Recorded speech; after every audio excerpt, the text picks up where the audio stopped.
Oftentimes we receive questions asking how long you should keep your financial statements and tax records.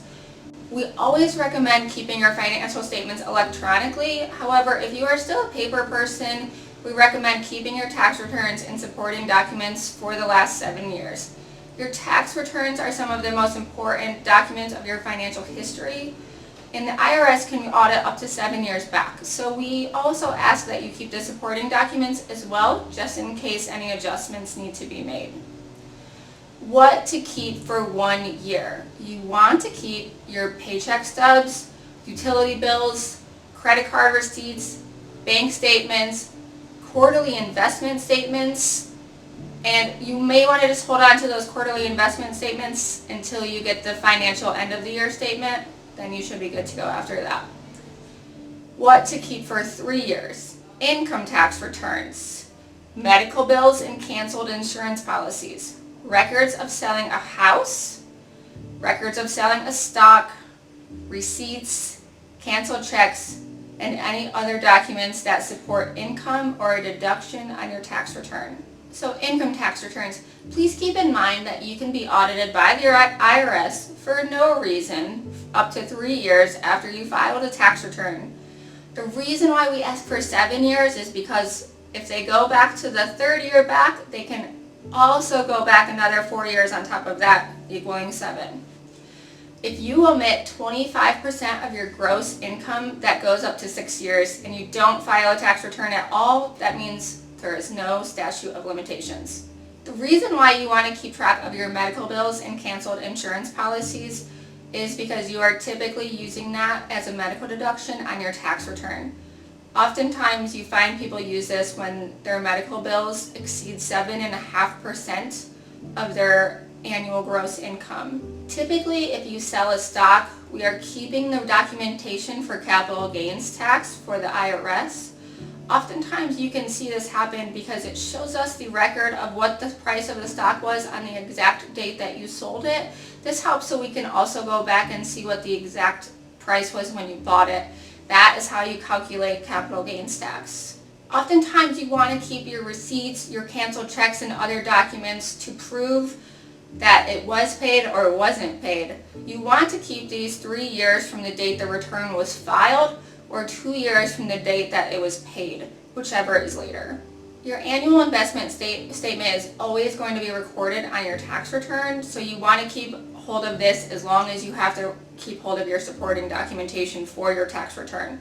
Holding on to this for 3 years after you sell your investment, again, going back to this has to be recorded on your tax return, so you want to make sure that you are keeping it as long as possible. What to keep for 7 years? You want to keep for 7 years the records of any satisfied loans. This means satisfied, that you've paid them, they are complete. You want to keep them, again, just in case the IRS ever comes back and wants to audit you. There are some things you want to hold on to just while they are still active.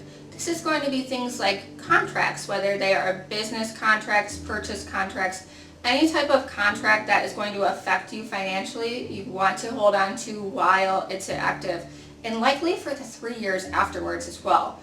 Any insurance documents, that's going to be life insurance, medical insurance, insurance on your house, anything that you are insuring and paying for currently, you want to keep the document for. Not only just for when it comes up in your personal life, but again, if it has to be recorded on your tax return, you need to have proof of it. Stock certificates. Your stock certificates determine what the basis of your stock is. That means that when you sell your stock and we record it on your tax return, we want to know how much you bought it for and sold it for. The only thing that can tell us that is that stock certificate. Property records. Your property records are extremely important because they show you own your property. You can use your property records for many different areas in your tax return. One of them obviously being you own your home, but even if you own land and sell pieces of timber off of there, we need to have your property tax records to determine what the value is when you bought it. Another reason of why you want to keep your stock records is to ensure, again, that you know what the price was while you had it. You want to explain what you bought it for, what you sold it for, and it's also just very important from a financial tracking perspective. to know what happened while you had it. Records of pensions and retirement plans. This is extremely important for your CPA to know what is coming in the future for you. This can only be done by keeping track of what these retirement plans explain. Everything is in the plan, and typically you get this in the beginning of your work life and you don't use it until the end.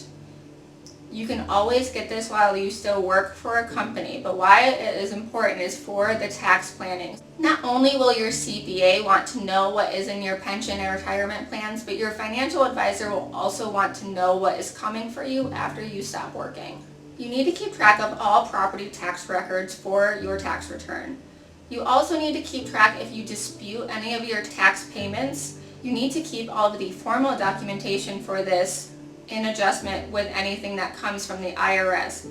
Likely what will happen with the area that you live in or where you're paying the property taxes to. If they disagree with what you have paid, they report that to the IRS. Therefore, if you don't have any record of what you have also paid, that can wave a white flag to be audited by the IRS. Home improvement records. Oftentimes you want to keep your home improvement records to show the money that you've put into your home while you've had it. This is important for when you sell your home. If you have large gains on the home that you sell, you want to be able to explain what you put into to achieve those gains. You can only do this by having records. Things that you want to keep forever. It's going to be marriage licenses, birth certificates, wills, adoption papers, death certificates, and records of paid mortgages. Overall, we do recommend keeping your copies of these documents electronically. However, if you are getting paper copies of these documents, please keep the documents locked and protected with a fire safe box. If storing electronically, stick with password protected. There are plenty of secure online storage places in the cloud as well, but I will always recommend to use an external hard drive. Another important thing about keeping your documents secure is to make sure someone knows where they are, whether this is your spouse, your financial advisor, or your attorney. Someone needs to know in the event that you are not here to tell them. Your CPA is always a great resource as well. Always be sure to ask your CPA how long they keep your backup. Do not use them as your main source of backup, but in the event of an emergency, it's important to know if they actually have those records as well. And always talk with them before you destroy any of your personal documents.